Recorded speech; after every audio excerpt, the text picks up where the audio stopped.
I knew of Tesla in the early noughts. I think I saw it as at its IPO, and I just thought at that time it would be very difficult to scale and profitably scale. So we passed on it, and then the beginning part of 2019, so quite late in the Tesla journey, I personally bought a Model 3, and I bought it for one reason, uh, just for research purposes. I wanted to turn on full self-driving. I think at that time, today it's 15,000 US to purchase full self-driving. Then I think it was 3,000 or maybe 5,000.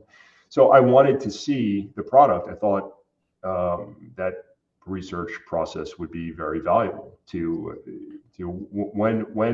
when are you able to, and by the way, we do this with a lot of products, a lot of applications of the software businesses we invest in. We use the products. It's the best way to see in real time the improvement, the R&D, because of the, in Tesla's case, the over the air updates.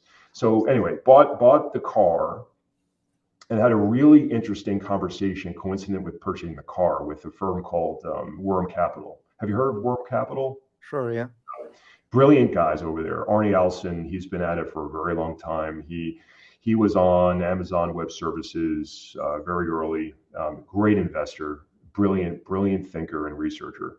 So I had a conversation with Worm Capital in May of 2019 to discuss Tesla. Because at that time it was an enormous holding, and I believe, I looked at their 13F a few weeks ago. I think it's a very large holding for Worm Capital, and heard Arnie's thesis and wasn't convinced. Mm-hmm.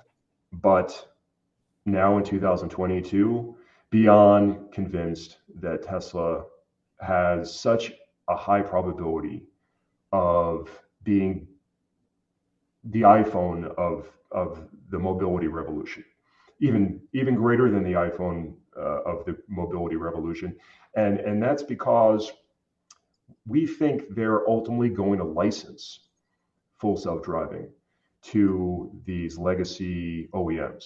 That I think they're going to realize that when you're solving the most complex real world software application with AI, it's the most difficult science research compute problem in history. And you're not doing it if you're Ford. You're not doing it if you're Toyota. So I think they're all going to one by one capitulate and beg Tesla to license full self-driving when it comes out of beta. And we think what's going to happen is there'll be one of them that does it first to get a head start from a competitive perspective, and then one by one they'll all want to join the party, because none of them are going to sell full self-driving because they don't have the data. They don't have the fleet of millions of automobiles driving around chasing the nines, accumulating these tail events that bring it from 99.9% accurate to 99.9999% accurate. And by the way, if it's 75% accurate, it's better than a human driver.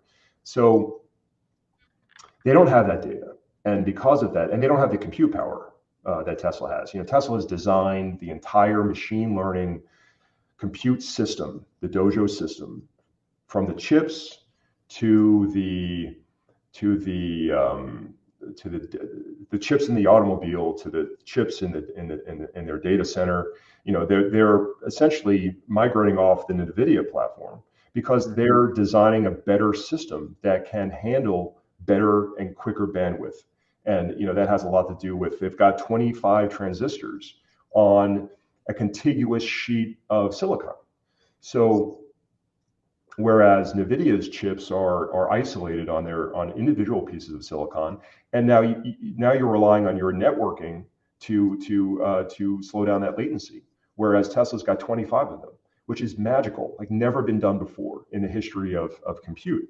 So not only does Tesla have the capacity to process much more data in real time, much faster than any other compute system on the planet, they've got millions of machines that are uploading real-time tail events that will solve full self-driving with the implementation of this dojo system in the first quarter of next year. So we think full self-driving can get to a point where, and it's not about the politics and the regulations, it's about generating this data that you can present to the regulators, that this system is now, we've got trillions and trillions of hours, not trillions and trillions of minutes, but of data, real world data, and we can prove to you that this is 99.99999% accurate.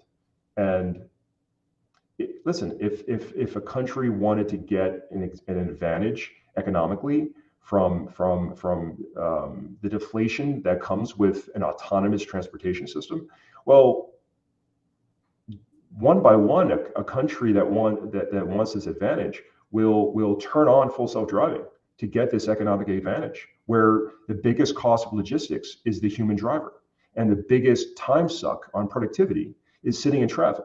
So if you're a nation, if you're Germany, and you've got this threat to your industrial system from your most important input price to your industrial economy, oil and natural gas increasing in price, threatening from a cost perspective your industrial base. Well, what a tremendous productivity enhancement by having the cheapest logistics on the planet. So yeah, full self-driving could be an unbelievable source of economic value creation the world has ever seen.